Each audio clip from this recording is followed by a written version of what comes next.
یہ ration package آتا ہے اور یہ راشن پیکج ہے جو میں اپنی بہن کے لیے لے کے آیا ہوں، جس میں چینی، آٹا، دالیں، اس کے علاوہ گھی اور یہ چیزیں موجود ہیں۔ تو باقی جو معروف ہیں تبریز ویلفیئر ٹرسٹ نے میری بہن کے لیے بھیجا ہے وہ یہ 15,000 روپے ہے، میں اپنی بہن کی خدمت میں پیش کروں گا۔ شاید یہ ان کے کچھ دن اچھے گزر جائیں، کچھ دن کی پریشانی ان کی کم ہو جائے، تو اسی دعا کے ساتھ ان کی خدمت میں پیش کرتا ہوں۔ یہ میری بہن پاس رکھیں اور معروف ہیں تب اللہ آپ کو اتنا دے کہ آپ سنبھال نہ سکو، آپ دنیا کو دے۔ یہ میرے لیے 15,000 نہیں ہے، یہ 15 لاکھ ہے۔ کبھی کسی سے 500 150 100 لیتی تھی نا تو میں بولتی تھی میرے لیے تو ہزاروں کے برابر ہے۔ میں نے بہت مشکل سے وقت گزارا ہے، اللہ آپ کو بہت دے۔ میں ہمیشہ یہی دعا کروں گی اللہ آپ کو اتنا دے کہ آپ دنیا کو دے۔ ورحمۃ اللہ وبرکاتہ۔ معروف ہیں تبریز ویلفیئر ٹرسٹ کے ناظرین کو خوش آمدید کہتا ہوں اپنی اس نئی ویڈیو کے اندر، ایک نئی داستان کے ساتھ، ایک نئی کہانی کے ساتھ۔ ناظرین مکرم، جیسا کہ آپ کو پتہ ہے معروف ہیں تبریز ویلفیئر ٹرسٹ دکھی انسانیت کی خدمت میں ہر وقت پیش رہتا ہے، اور جہاں کہیں بھی جس کو بھی معروف ہیں تبریز ویلفیئر ٹرسٹ کی ضرورت پیش آتی ہے وہ الحمدللہ ثم الحمدللہ وہاں اس کی ہیلپ کو پہنچ کر اس کی مالی معاونت کرتے ہیں، اسے جو بھی چیزیں ضرورت ہوتی ہیں وہ ان کو پہنچاتے ہیں۔ تو ناظرین مکرم، میرے سامنے بیٹھی ہوئی ہے میری بہن، ایک انتہائی افسوسناک، انتہائی درد بڑی، انتہائی کٹھن اور مشکل حالات کے اندر انہوں نے زندگی گزاری، اور انتہائی دکھی داستان ہے ان کی، جو میں آپ کے ساتھ شیئر کرتا چلوں۔ اپنی گفتگو کا آغاز ان کے ساتھ کرتا ہوں۔ السلام علیکم وعلیکم السلام۔ جی۔ بہن کیسی ہیں آپ؟ اللہ کا شکر میں ٹھیک ہوں۔ چلیں اللہ پاک کرم فرمائے۔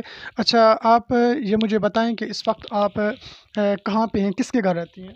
ابو کے گھر رہتی ہوں۔ ابو کے گھر رہتی ہیں، تو میاں کے ساتھ ڈیورس ہو گئی ہے، کیا معاملہ ہوا؟ بس وہ ڈیورس ہو گئی ہے، وہ جو ہے نا بہت ایسے مارتے پیٹتے تھے، شراب پی کے ہر روز مارتے تھے، اس وجہ سے پھر تنگ آ کے پھر نیدر میں آ گئی، انہوں نے ڈیورس دے دیا۔ اچھا، آپ کو ڈیورس ہو گیا۔ بچے کتنے ہیں آپ کے؟ جی 3 بیٹے۔ 3 بچے۔ ناظرین مکرم، جیسا کہ آپ نے سنا کہ 3 بچے، اور بہن کہہ رہی ہیں کہ شور اینی ٹائم انہیں مارتے تھے، صبح و شام روز مار پیٹ، اور حتیٰ کہ انہوں نے پھر گھر سے نکالا اور انہیں ڈیورس دے دی۔ اپنے والد کے گھر آئی ہیں، والد کا گھر میں آپ کو دکھاؤں گا، ایک کمرہ ہے، اس کے اندر یہ رہتی ہیں۔ والد بھی ضعیف العمر ہیں، وہ کما نہیں سکتے، تو کوئی بھی ذریعہ معاش نہیں ہے۔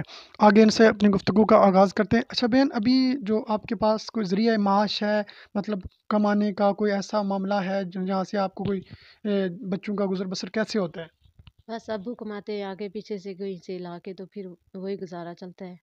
ابھی ان کا آنکھوں کا آپریشن ہو گیا ہے تو پھر گھر میں ہی بیٹھے ہوئے ہیں، بس انہی کے سر پہ ہوتی ہے۔ بہن کہہ رہی ہیں جی ابو ہی آگے پیچھے سے کہیں سے کچھ کرا کے لاتے ہیں تو گھر کا گزر بسر چلتا ہے، اور ابھی والد کی آنکھوں کا آپریشن ہو چکا ہے اور وہ بھی گھر بیٹھ کے، تو انتہائی مشکل حالات ہیں۔ اللہ پاک ان کے حالات حاضرہ پہ کرم اچھا بہن، کتنا عرصہ آپ کی شادی رہی اور کیسے آپ کی ڈیورس کیوں ہوئی؟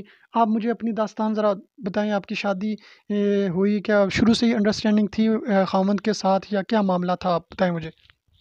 نہیں ایسا کچھ نہیں تھا، صرف بس وہ پھپھو کا بیٹا تھا، اور میرے بھائیوں کے ساتھ ان کی بات ہوئی ہے، پھر میرے بھائیوں نے پھر وہاں پہ دینے کا سوچا ہے، پھر میں نہیں کر رہی تھی، لیکن بھائیوں نے مجھے یہاں پہ مارا ہے، پھر وہاں زبردستی پنڈی لے کر گئے، وہاں پھر انہوں نے کمرے میں بند کیا، بند کر کے انہوں نے زبردستی دے دیا۔ تو اس طریقے سے وہ گنگا بہ رہا تھا، اور ایسے شراب پینا اور بیچنا اس کا کام تھا، تو میں نہیں کرنا چاہتی تھی، لیکن میرے بھائیوں نے مار کے انہوں نے 80,000 روپیہ بھی لیا تھا اس سے، تو وہاں پہ انہوں نے دے دیا، لیکن سن 2003 میں جو نا انہوں نے مجھے دیا تھا، میں 3 سال بعد میرا بیٹا ہوا بڑا، اور میں مار کھاتی پھر میرا اور کوئی آگے پیچھے بھی نہیں تھا، اور وہاں پہ کراچی میں بھی میں کسی کو جانتی نہیں تھی، اور یہاں پہ بھی میں کبھی گئی نہیں تھی آگے پیچھے، تو انہوں نے جب مجھے زبردستی دیا میں وہاں سے رات کو بھاگی، لیکن کسی کے دکان والے کو کسی کو بھی میں نے بولا ہے مجھے یہاں سے لے جاؤ، مجھے نہیں یہاں پہ رہنا ہے، نہیں رہنا، لیکن کسی نے بھی نہیں میرا ساتھ دیا، بھائیوں نے دے دیا۔ تو 20 سال ہو گئے مجھے یہاں پہ ایسے بچے لے کے، ایسے اس سے مار کھا کے میں یہاں تک واپس آئی ہوں۔ خود داستان سننے کے بعد میں خود بات کرنے کے خود کو قابل نہیں سمجھ رہا کہ بڑی ہی درد بھری داستان ہے۔ شاید اپنے الفاظ میں یوں بیان کرتا چلوں کہ بہن کہہ رہی ہیں کہ زبردستی شادی ہوئی، کم عمری میں گھر والوں نے زبردستی شادی کی، وہ جو ہے وہ معذور بھی تھا جو ان کا خامند تھا، لیکن اس کے باوجود بھی وہ اونچے درجے کا شرابی تھا، کبابی تھا، اور آپ جانتے ہیں کہ ایسا انسان فیملی کے ساتھ کیسے ہو سکتا ہے؟ باہر سے شراب پی کے آئے اور پھر وہ اس کا بس کہیں نہیں چلتا تو اپنی بیوی پہ چلتے، واپس آ کے اپنی بیوی کو زد و کوب کرنا، اسے مارنا پیٹنا، پھر اسی طریقے سے کہہ رہی ہیں کہ میں کوشش بھی کی، کراچی لے کے گیا ہے، وہاں اسی طرح وہاں کوئی جاننے والا نہیں تھا اور بڑے مشکل حالات میں انہوں نے اپنا وقت گزارا، حتیٰ کہ 20 سال 3 بیٹے ہوئے ہیں اس دورانیے میں ان کے، جب 20 سال کے بعد انہوں نے اس حالات تک پہنچا دیا ہے۔ بتائیں کہ آپ کی ڈیورس کیسے ہوئی ہے؟ ڈیورس کیسے ہوئی؟ آپ نے 20 سال زندگی کے اس ایسے ظالم جابر انسان کے ساتھ اپنی زندگی کے گزارے، آپ کے 3 بچے بھی ہیں، چلیں بچوں کو آپ نے دیکھتے ہوئے اپنا ٹائم سپینڈ کیا، ڈیورس کیسے ہوئی؟ کیا معاملہ ہوا؟